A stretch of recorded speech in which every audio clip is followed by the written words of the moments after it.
YouTube, how's it going?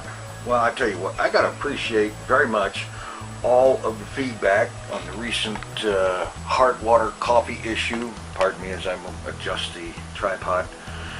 And it's been very informative, very helpful. And the coffee is coming out a whole lot better now.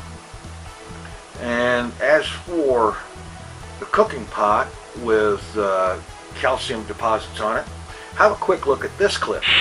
Okay, here's an example of what I'm talking about with the hard water. This cooking pot has got a god-awful stain of mineralization on it. It's thick enough you can actually feel it, and I'm going to try to do something about removing that. Let's see what happens. All right. That thing is pretty bad off. I mean, it's one thing for it to be a little bit discolored, but that thing is really badly abused. And that's after letting it boil down some water one time. And that's after one use. It didn't look like that when I put it on the stove.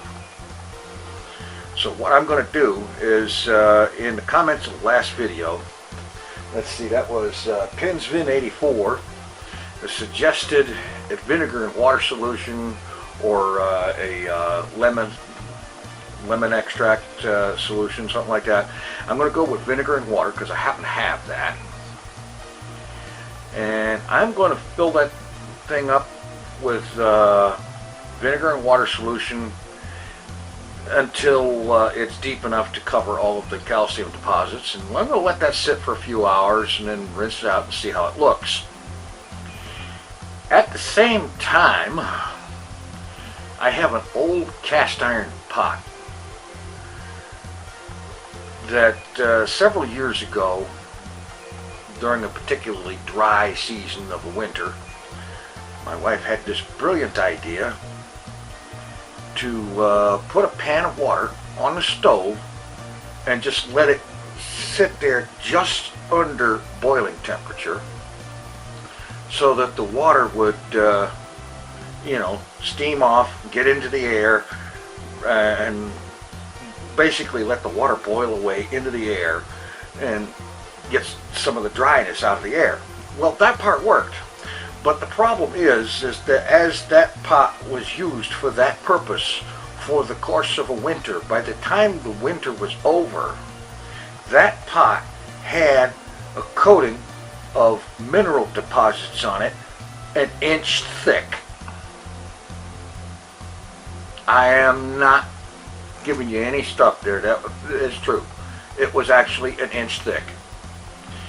And sometime later, it took me the better part of 3 or 4 hours of chipping at it to get it to the condition you see in this picture.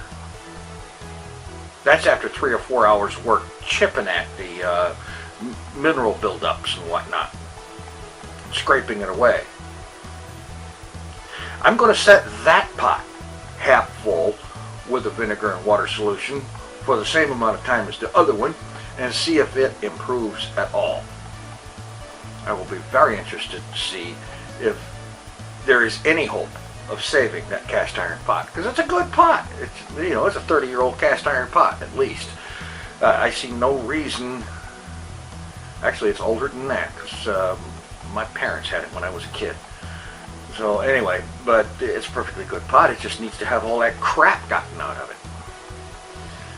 And I wonder if there's a way to do that without actually taking it out and having it sandblasted.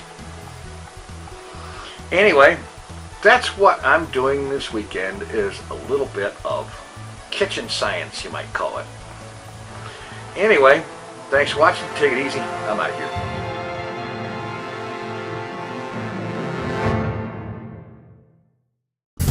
Mr. TinFoilChef.